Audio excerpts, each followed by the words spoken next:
মৃত্যুর আগে দিয়ে আলকামার মুখ দিয়ে কালেমা বেরোয় না। সবাই মিলে আলকামারে বলে, ও আলকামা কালেমা কালেমা পড়ো। আলকামার সামনে সবাই পড়ে লা ইলাহা ইল্লাল্লাহ, কিন্তু আলকামার মুখ দিয়ে বের হয় না। 3 দিন বিছানায় পড়া। বিশ্বনবী আলকামার বউরে ডেকে পাঠালেন, ও আলকামার বউ, আলকামা কেমন ছিল? আলকামার বিবি বলে, খুব নামাজি ছিল নবী, জিকির করতো, তাহাজ্জুদ মিস হতো না। আলকামার বাবা মা দুইজনের কেউ বেঁচে আছে নাকি? আছে, মা আছে।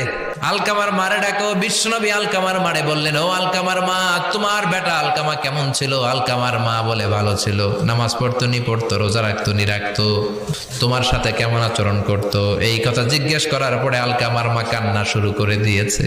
ডেকে বলে, ও নবী আমার কথা শুনতো না, বউ পাগলা ছিল, নামাজ রোজা ঠিকই ছিল, কিন্তু আমার কথার গুরুত্ব দিত না, অনেক কষ্ট দিছে আমারে।